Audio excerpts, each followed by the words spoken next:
he will have to come here and then make arrangements to meet members of the lower house at another time. I thank you, Mr. Speaker. Yeah. Senator Sifuna.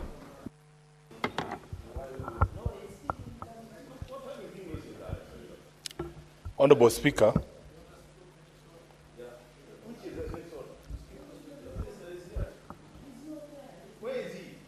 proceed, Senator Sifuna. Honorable Speaker, why is the majority leader heckling?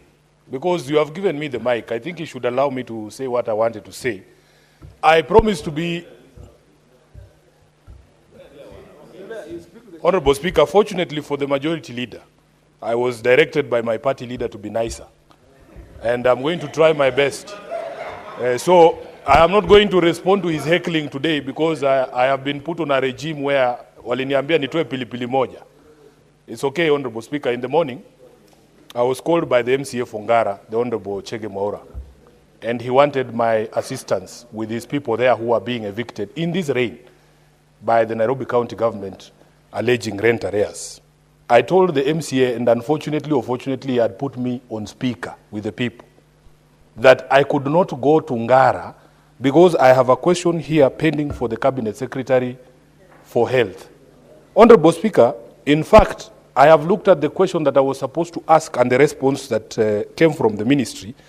There is specific documentation that he has said that I needed to supply. This is regarding the death of a young man who was a student at Kibera Secondary. Honorable Speaker, this is regarding compensation. So I came here purposely so that I can hand these documents to the CS. I hope he's the one walking in.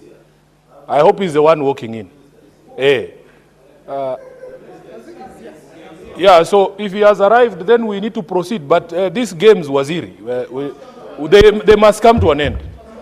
Because just a minute. Honorable Speaker, please allow us to speak, Majority Leader. I am on the floor.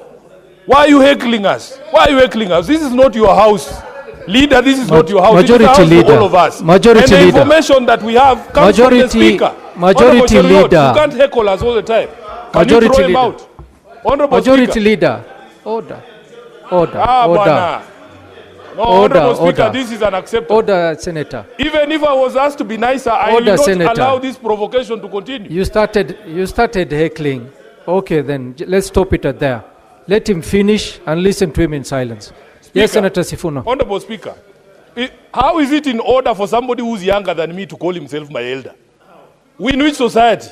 And in this particular house, Honorable Speaker, there is nothing like seniority coming from how old you are. It is what is in your brain. It is what is in your head. So you can't come here heckling and telling us you are senior to us, Honorable Cheruiyot. You are just lucky that I have been directed to be nice. Otherwise, you would have seen the full wrath of Edwin Sifuna. Honorable Speaker, I want these demons who have been sent to tempt me to break the directive by my party leader to depart from me. Leave me alone.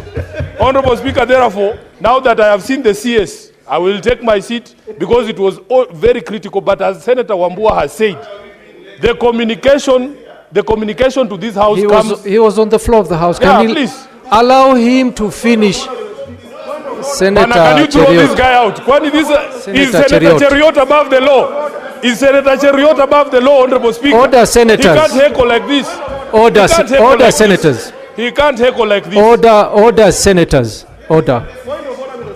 He's addressing his issue now. Can we allow him to finish? Let's listen to the senator in silence. Senator Sifuna, just conclude. Honorable Speaker, it is very unfair. If it was Senator Sifuna behaving like this heckler from Kericho, I would have been thrown out by now. Can you apply the rules equally? No, apply the rules equally. Honorable Speaker, I wanted to say lastly, no, throw him out, Bwana. One is he above the law? He's not above the law. You are not above the law, Senator Cheruiyot. No. Senator Sifuna. Let me conclude. Before you conclude, there is a point of order. Before you conclude, Senator Cheruiyot, what How is your can point of somebody who order? is out of order be given a point of order? He is already out of order. How can he stand up unless the point of order is against himself? Honorable senators. Senator Cheruiyot, take your seat. I thought we have senators here. Take your seat, Senator. Take order, senators. Order, senators. Senators. The CS is already here. We are going to go to and proceed to question time. And we will seize, we will not, Senator Cheruiyot, take your seat. Take your seat. Take your seat. Take your seat, Senator. Take your seat. Take your seat. Take your seat.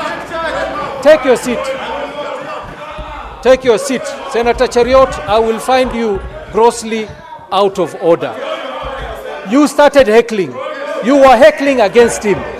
You did not behave orderly yourself, Senator Cheruiyot. You were not orderly. You started heckling and Senator Cheruiyot, you started heckling and I let you. I did not bring you to order. You will now, I will find you grossly out of order. All the time when Senator I was going to give you a point of order so that you can respond, but you were not behaving orderly. So I have to put a stop to this and we go to question times. That is it, senators. We are starting with the questions.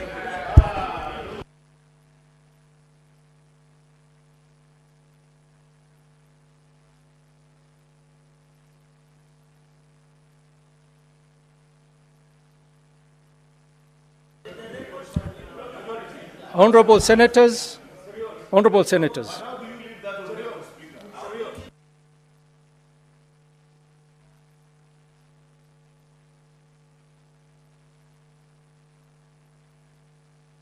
Senator Cheruiyot, what's your point of order? Mr. Speaker, I was requesting understanding order number 1 and standing order 101. You heard Senator Sifuna say his heckler. Can it be expunged from the record of the House so that we protect the dignity of the member, Mr. Speaker? That's my indulgence. No, Mr. Speaker, you need to rein on Senator Sifuna. He cannot be heckling everybody. He needs to behave. Yes. Can you kindly, Mr. Speaker? Senator Sifuna, order. Mr. Speaker. Order. Mr. Speaker, understanding order number 1, can you kindly expunge the word referring Senator Cheruiyot as a heckler? That's what you are just requesting. Then the matter rests there.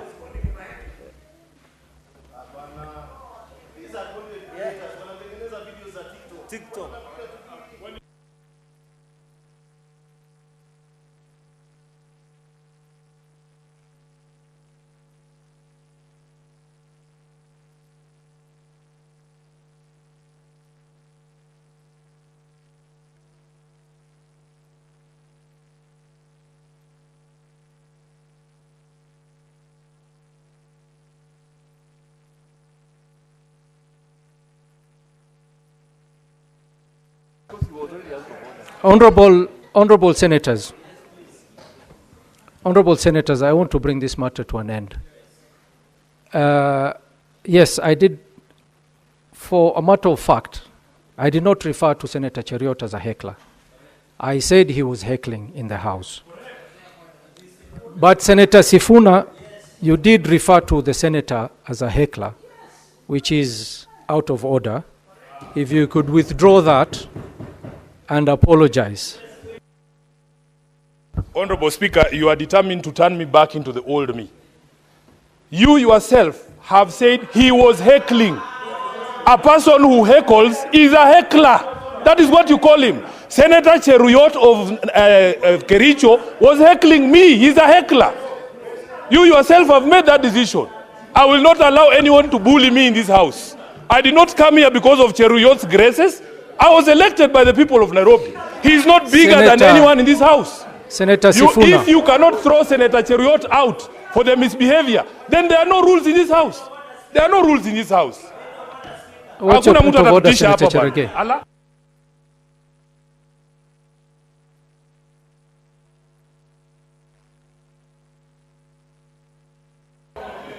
Give him the mic. Mr. Speaker, Mr. Speaker, Mr. Speaker, you cannot allow, Mr. Speaker, you cannot, Mr. Speaker, you cannot allow the House to be overrun. You are in charge. Mr. Speaker, I'm inviting you to Standing Order 121 and 122, which says a senator commits an act of gross disorderly conduct if the senator defies a ruling or direction of the Speaker or chairperson of committees.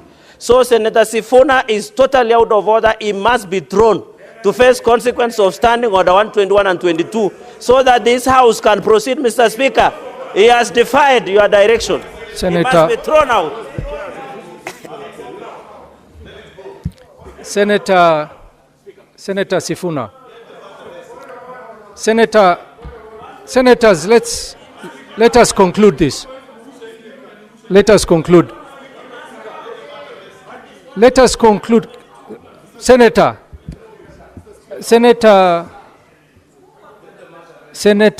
Sifuna. Order, senators. Senator Hamida, order. Cherargei, order. Order. Senator Sifuna, the point of order that Senator Cherargei has raised is a valid point of order. As the chair, I did direct you. Even though Senator Cheruiyot has said he's not even looking for you to withdraw and apologize. But as the chair, I had already given a ruling. So for the sake of sanity and so that we can proceed, just withdraw so that it does not appear that you called Senator Cheruiyot a heckler. Just withdraw, Senator Sifuna.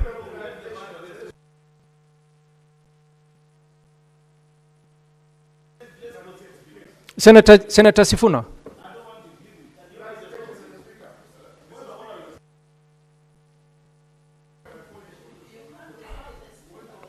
Senator Sifuna, just withdraw so that we can proceed. Senator Kajwang. Yes, Senator Kajwang, what's your point of order? Mr. Speaker, there is a reason why we want to position ourselves as the upper house. The CS for Health, and allow me just 1 minute to say this, was a leader of majority in the other house. He was extremely contemptuous to this house. And we cannot conduct ourselves in a manner that affirms the kind of contempt he used to show to this house. Instead of us pointing fingers at ourselves, we should be condemning the CS for keeping us waiting. Mr. Speaker, we have had children sitting in the gallery, children that you have invited, seeing the leader of this house behaving in a manner that is beneath those children. Mr. Speaker, the initial request was to expunge certain statements from the Hansard. And Mr. Speaker, I think that is fair enough. If they can be expunged, let us not push these things of apologies because we are now getting into brittle egos, Mr. Speaker. I urge you to direct this house and to take control of this house so that we can train our guns on the cabinet secretary rather than on ourselves. Please, let this house remain the upper house. Let this house be a house of decorum. Honorable senators. Order, senators. Order. I'm not giving you to speak, Oroba. I'm not giving anybody to speak. Order, senators. Oroba, order. We are going to proceed to question time. I'm not going to take any more points of orders. Can we proceed to question number 22 by Senator Tom Ojienda? Senator Tom Ojienda, ask your question.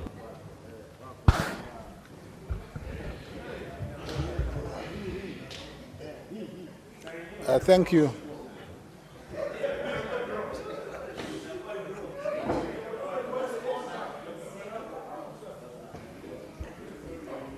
Thank you, Mr.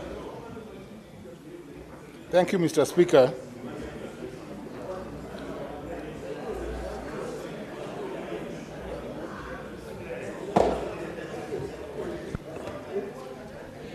Thank you, Mr. Speaker.